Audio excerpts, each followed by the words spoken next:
Assalaamu calaykum. Ku soo dhawaada kanaalka Nafaqa Channel.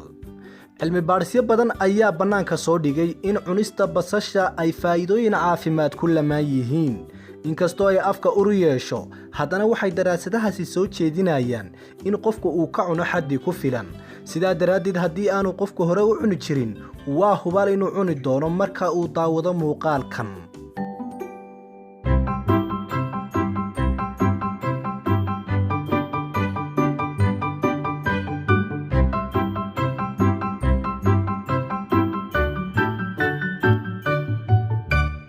ugu horeyn basashu waxay daawo ka tahay xanuunada wadnaha ku dhaca waayo basashu waxay daawo iyo ka hortagba u tahay xanuunada wadnaha sababtoo ah cilmi baarisyo la sameeyay waxay iftiimiyeen in maadada la yiraahdo antioxidant ee jidhka sunta ka saarta oo basasha laga helo ay qofka ka caawiso inuu iska saaro waxyaabaha sababa xanuunada sahlan ee wadnaha ku dhaca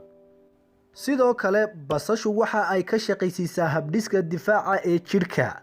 waayo maadada loo yaqaano phytochemical oo laga helo basasha waxa ay jidhka ku badisaa fitamiin C-ga kaasoo u wanaagsan habdhiska difaaca ee jidhka ee cudurrada la dagaalama haddaba qof kasta oo basal dheelitiran cuna cuntadana ku darsada waxa uu si fiican isaga difaaca xanuunada ay ka midka yihiin lafagaraaca iyo weliba hargabka dhinaca kalena basashu waxay kaloo daaweysaa hurdo la'aanta sababtoo ah maadadii aynu ka soo hadalnay ee loo yaqaano phytochemical ee basasha ku jirta waxay kaloo qofka daawo uga tahay hurdo la'aanta qofku marka uu cuno basasha ee cuntada ku darsadana waxa hubaala oo daraasado la sameeyay ay sheegeen inuu hurdo fiican habeenkaas helayo sidaa daraaddeed wadamada reer galbeedka daawooyinka hurdo la'aanta waxaaba ka mid ah in qofka loo qoro cunista basasha dhinaca kalena basashu waxa ay gubtaa waxa loo yaqaano duxda waayo qofku marka uu cunto cuno waxa uu u baahan yahay inta jidhku u baahan yahay inta aan ahayn inuu jidhka ka daadiyo taasna waxaa qofka ka caawiya inuu sameeyo jimicsi ama cuntada ku darsado basal badan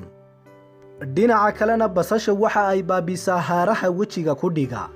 waayo basasha waxaa ku badan fitamiin C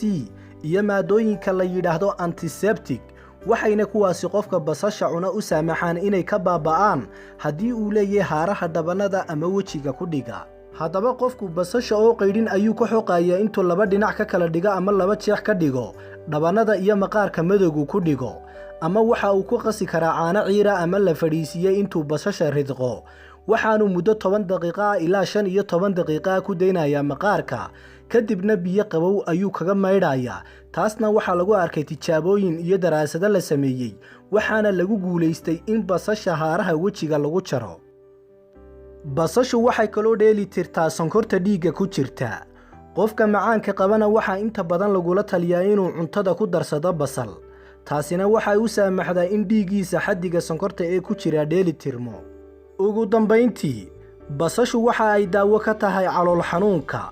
waayo basasha waxaa ku jira waxyaabo daawo ka ah xanuunka iyo garaaca bakteeriyadana way laysaa taasina waxay keentaa in qofka cuna aanu caabuq caloosha ku yeelan halka ay sidoo kalena caawiso in gaas tariga qofka aanu ku dhicin